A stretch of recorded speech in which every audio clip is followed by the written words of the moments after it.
Hello everyone, and welcome to the second and final part of the Doom Eternal Iceberg. Today I'll be going through the final 5 tiers of the iceberg and analysing and explaining what is most known to what is least known about Doom Eternal. This can delve into things from the community, in-game lore, many different things. I did a video before on this, the first part of this series, I guess, as you can call it, called the Doom Eternal Iceberg Part 1. If you haven't watched that, you should probably go watch it. It's the first part and the most popular video on my channel since this video. Also, thank you for 20 subscribers. I appreciate that. Yes. Without further ado, let's get into the iceberg and just finish this.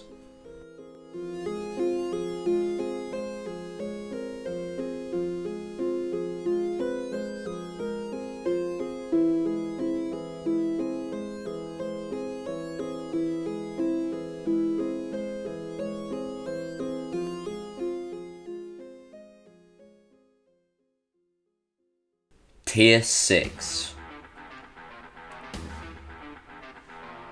The Father's true form. The Father, portrayed in the Codex, is a humanoid figure of white light. The Father is a transcendent being of godlike power, originally thought to be responsible for creating the Makers along with numerous dimensions and worlds, including the realm that would ultimately become Hell. In the DLC, The Ancient Gods Part 1, it is revealed that your AI companion, Vega, is in fact the Father. There are also subtle hints in the game, like the base game, the campaign, that allude to that, such as when you plug Vega into the Maker realm Urdak, he says, "I am the Father." It is not known what the Father's true form is, as it is never shown or described to us other than when the Codex gives a depiction of the deity. A humanoid figure of white light. There is also his life sphere, but I'm guessing that is also not his true form.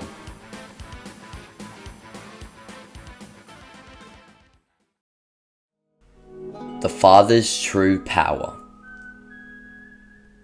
The Father isn't a primeval, he isn't a god, so what is he? I don't really know, nobody does. The best description I can give of his powers is godlike. Big emphasis on the like part of the word, because he isn't a god. The microwave beam stun combo. Now, I don't know why this is so far down on the iceberg, but okay. I guess most people don't know about it. The microwave beam is a mod for the plasma rifle which will slowly drain the health of any demon and put them into a stunned state. It is a really good way to stun a demon if you are all out of ideas for stunning them. Still not very sure why it's down here, but a lot of people do use the stun tactic, so it's a very good stun tactic.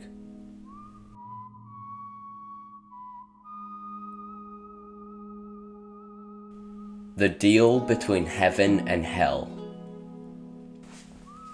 This deal was made by the Khan Maker to the 3 now dead Hell Priests for the energy that Hell creates, called the Argent Energy, to go to Urdak so it can be powered, and for demons to never be allowed in heaven / Urdak, otherwise they would be punished. Tier 7. The Doomblade's origins. So, from what I've researched, there isn't much on the origin of the Doomblade, just that Doomguy created it with a certain metal that can cut through demons like butter, and let me remind you, demons are things that conventional weapons wouldn't be able to even make a dent on, so that shit is strong. But about the origin, I think he just created it between the time of Doom 2016 and Doom Eternal, so I think that's why it's there, it's just there. So, yep. Next topic. Valen's hammer runs on Argent energy. Okay, so I never even thought of this, so thank you, Iceberg, for giving me this knowledge. And thank you, Malefictech X, oh, you're the creator of the Iceberg, for this explanation and helping me to see. So, this is the theory. If you don't know, you receive Valen's hammer in Tag 2. It is a red hammer. When you see him later, he now has a blue hammer. This is because the one he gives you is powered by Argent energy, possibly explaining why it recharges after destroying weak points and doing glory kills. The hammer is absorbing the enemy's Argent energy. The blue one is powered by race power, explaining the color change. Just wanted to share this little subtle lore. So, my take on this is, yeah, our hammer runs on Argent energy because how else would it gain power by us killing?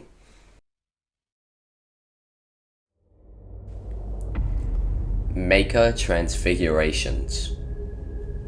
The Makers are an exceptionally long-lived race, but they are not immortal. By the end of their lifespan, they inevitably suffer from some form of biological and mental degradation, at which point they undergo a process known as the Transfiguration, wherein they allow a voluntary death and resurrection somehow tied to the Father. This process, however, was compromised by the absence of the Father's essence, leaving the Makers fearful of losing their wisdom and faculties.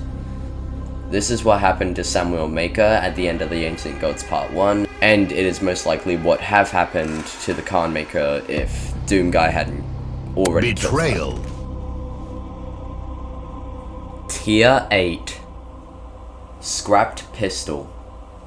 The Scrapped Pistol is a gun that was originally meant to be in Doom Eternal, but it ended up not making it into the game because it just didn't fit the combat flow, and it just wasn't really there. Kinda like the pistol in Doom 2016, considering the pistol in that game didn't fit the combat flow very well, and it was just a bad gun overall.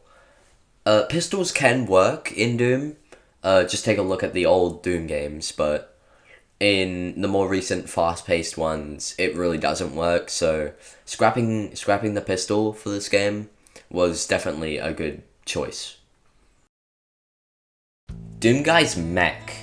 Now, in the Fortress of Doom, there was a very missable mech being built in the middle of the base. This was never used in any gameplay segments, but you can see it fighting a Titan in the battle of the Sentinels versus the Demons in Tag 2, which is really cool to see. I wish it was implemented more. I'm pretty sure that Hugo Martin, the director of Doom Eternal, actually said that he wanted to use it as a gameplay segment, but he thought it wouldn't match the game very well, or that it would, frustrate some players, so he just decided to not have it in the game. It's a really cool concept though, and I would have loved to see it be used as a playable thing, even in a cutscene, like the cutscene in Tag 2 where you get shot out of a catapult. I would love to have seen it in one of those where the Doomslayer drives it, but that's just my imagination. That's just how I wanted it to be. It still is very cool to see that being built and then implemented into a cutscene, just in the background. The other life spheres. This is talking about the mini life spheres that surround the Dark Lords and Father's life spheres. No one quite knows who they are for, but people have speculated that they are for people like the Seraphim who aren't as powerful as the Father and Devoth, but are still notably as worthy as them. I think the Doom Guy would probably have one, a miniature life sphere, because he is a primeval, so he would still have a life sphere because of the way he is. I think those spheres are primevals though. FPS increases difficulty, meat hook, and dash. Who knew that your FPS could affect whether you live or die in Doom Eternal? I can't really explain this, so I'll just link a video in the description and you can then watch somebody better than me explain it. But from my understanding, depending on like what kind of frame rate you have, the speed that you go in the game can decrease or increase. So the higher the frame rate, the more your meat hook will like spin. That's how yeet hooking was created, by having a very high frame rate and just swinging around. But if you're just at like 60 FPS, then you'll just kind of meat hook like a regular person. It's still really cool. Go watch the video of the guy explaining it, but it's very fascinating to see. Tier 9. Daisy in every level. In every level of Doom Eternal, you can see a rabbit just kind of chilling. These are believed to be hallucinations created by the Khan Maker, so the Doomslayer will stop his battle against Hell. The reason for it being a rabbit is that in the original Doom games, the Doom guy had a pet rabbit he named Daisy, which was then killed by the demons. This is what kicked off his hatred towards the demons. Allegedly. The Wretch's identity. The Wretch is the being who gave the Slayer his Praetor suit at the start of Doom 2016 and just isn't mentioned anywhere else in any of the other games. Some people believe it was Intern Guy, other people think that it was Dr. Samuel Hayden, and some even think it was Olivia Pierce. The identity of the Wretch hasn't really been solved as of this video, and I don't think it ever will be. I personally think it is Intern Guy. The demons are various corrupt races. This is a theory saying that the demons in Doom are actually aliens that were corrupted by Hell's influence and turned into the very monsters that you see in the games. Now, this theory does work because in the original Doom, when the outbreak happened, the soldiers of the complex, the Mars complex, were turned into zombies by the Hell's energy. So it is plausible that the demons are aliens, but you could also say they're humans as well, because it even says in lore that the bodies of the humans are renounced, I guess, and turned into demons. So it could be aliens, and it could also be demons. It could be all races.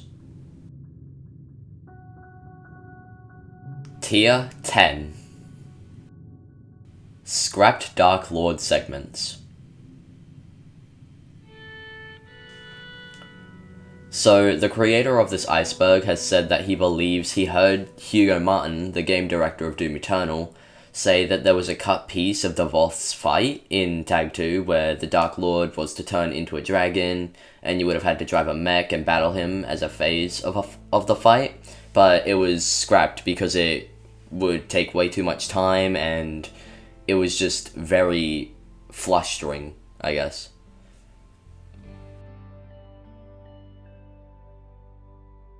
Battle mode summons being overpowered. This is talking about how the summons in battle mode, if done correctly by both demons, can kill the Slayer in seconds, which makes them really overpowered. I think this has been patched because it's been like 8 months since this iceberg was created, so I don't really know if it's still in the game because I don't really play battle mode, but I'm guessing it is patched.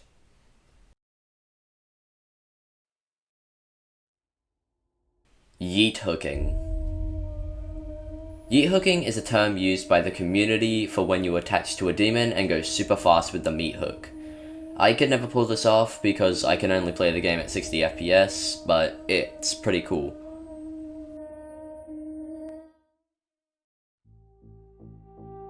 And there you have it. That is the end of the Doom Eternal Iceberg. I hope I was able to inform you on some of the things in Doom Eternal. If I got anything wrong, please correct me in the comments. Doing icebergs is pretty tricky sometimes due to misinformation and stuff like that, so if I did get anything wrong, please feel free to correct me. Thank you for watching this video until the end. It was very fun to make, and I appreciate you for watching it. Thank you for watching. My name is Hanabi, and this has been the Doom Eternal Iceberg. Bye.